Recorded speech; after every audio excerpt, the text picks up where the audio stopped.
कई लोग क्रिटिकल हैं घायल हैं। देखिए, बेहद ही दुर्भाग्यपूर्ण है। इस तरह की छवियों की लोकतंत्र में कोई गुंजाइश नहीं है।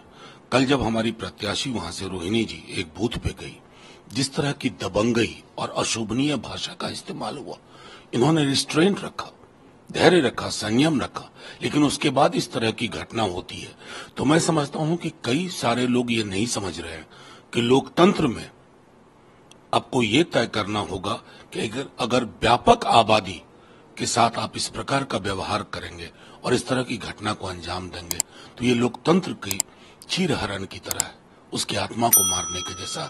मैं उम्मीद करता हूं कि पुलिस प्रशासन त्वरित कार्रवाई करे और दोषियों को सख्त से सख्त सजा दे, उसके अलावा कुछ भी नहीं। कल भी देखा गया और रोहिणी जी ने भी कहा कि प्रशासन का उतना सपोर्ट नहीं मिला, जहां तहां बूथ पे हंगामा हुआ, जहां पे खुद रोहिणी जी थी वहां पे। क्या ये सही है? देखिए, बिल्कुल, मैंने कल खुद ही, अगर आप इलेक्शन कमीशन से पूछें तो कम से कम 20 कंप्लेन हमने की, रिविलगंज, परसा, गरखा, कुछ इलाकों से। क्यों? क्योंकि वो एक चीज है ना कि लोकतंत्र की आत्मा, जो मैं कहता हूं कि अगर एक व्यापक आबादी को आप दबंगई से रोकना चाहेंगे वोट देने से, तो ये तो एक तरह से फ्री एंड फेयर इलेक्शन ही नहीं है। फिर स्वतंत्र और निष्पक्ष चुनाव के लिए है कि हर व्यक्ति अपने इच्छा अनुसार वोट कर सके। अगर उसमें कोई रुकावट पैदा करता है दबंगी करके, तो वो उचित नहीं है। उसका प्रतिकार कई जगह लोगों ने किया, हम लोगों ने किया, हमारी प्रत्याशी ने किया।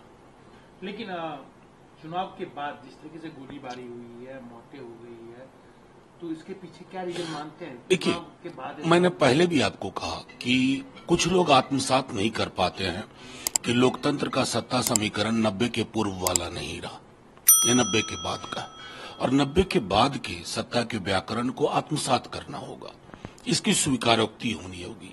अगर ये आपको नहीं पच रहा है, यानी कि आप लोकतंत्र के पक्ष में नहीं, इसलिए मैं बार बार कह रहा हूं, आज उस घर का चिराग बुझ गया, कुछ लोग क्रिटिकली इंजर्ड। क्यों हुआ ये? बस इसी वजह से कि आप स्वीकारोक्ति नहीं कर पा रहे हैं कि लोकतंत्र में जन उभार सबसे बड़ी चीज है। मोदी जी आज एक बार फिर पटना में कल ही आ चुके हैं, लेकिन आज 2 रैली करने वाले हैं। कैसे देख रहे हैं जिस तरीके से प्रधानमंत्री लगातार आ रहे हैं बिहार? देखिए, मैं आपके प्रश्न में जो कहना आ रहे हैं वो आ नहीं रहे हैं, वो लाए जा रहे हैं। और ला कौन रहा है? ये तेजस्वी जी का 24 का 24 जन वचन। एक व्यक्ति जिसको सिर्फ 17 महीने का कार्यकाल मिला, 17 महीने, 5 लाख नौकरियां मिली, कई सारी पहलकदमियां और हुई अलग अलग क्षेत्रों में। अभी उन्होंने प्रॉमिस किया इस वचन में कि हम 1 करोड़ नौकरी देंगे, सिलेंडर 500 रुपए का करेंगे, हर गरीब गुरबा महिलाओं को 1 लाख रुपए प्रतिवर्ष रक्षाबंधन के दिन से। तो प्रधानमंत्री जी के पास तो इंटेलिजेंस इनपुट बहुत जाता होगा, पार्टी का भी। परेशानी तो है, कोई सीट उनके लिए सहज नहीं है। सेफ सीट पे रोड शो किया उन्होंने। मैं जानता हूं प्रधानमंत्री जी आए, देश के प्रधानमंत्री हमारे भी हैं, लेकिन बिहार के विमर्श को पुख्ता करें। एक बार बिहार को प्रॉमिस करें कि आप क्या देंगे, नौकरियां, आर्थिक सबलीकरण, विशेष पैकेज।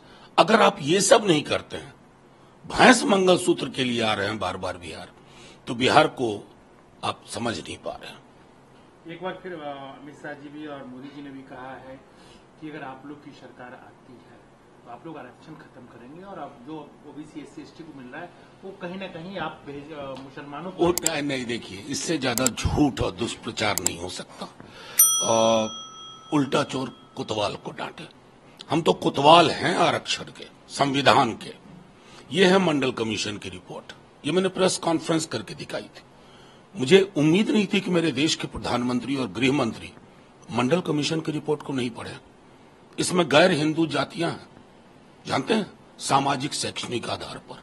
ये किस प्रकार का, असल में ये परेशान है, इनके कई उम्मीदवार बोल चुके हम संविधान बदल देंगे। आरक्षण तो आपके हाथ में महफूज ही नहीं है। बंच ऑफ थॉट किसने लिखी? लालू जी ने नहीं लिखी ना, या जवाहरलाल नेहरू ने नहीं लिखी, लिखा किसने? गोलवलकर। किनके गुरु हैं? बीजेपी के नेताओं के। आज तक उस किताब के बारे में कहा, इससे हमारा कोई ताल्लुक नहीं। तो जाहिर है the cat is out of the bag. आपके हाथ में न आरक्षण सुरक्षित है, न नौकरी, न नागरिकों के अधिकार। इसलिए हम कहते हैं इसको पढ़िए, संविधान को बचाइए, तभी जाकर के देश महफूज होगा। एक दूसरा सवाल ये उठता है कि जिस तरीके से दिल्ली में राजनीति अभी हो रखी है, स्वाति मालीवाल का आपने देखा होगा, पूरा प्रकरण देख रहे होंगे।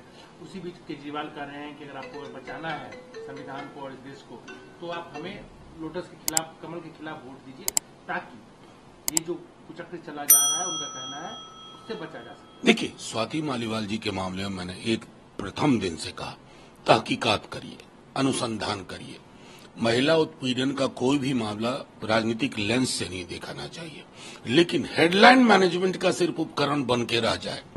मैं देख रहा हूं कई सारे टेलीविजन एंकर्स को, तो ताज्जुब होता है कि ठीक है, स्वाति जी के लिए बोलिए, हम सबको बोलना चाहिए, लेकिन प्रज्वला पे कोई डिबेट नहीं, मणिपुर पे कोई डिबेट नहीं।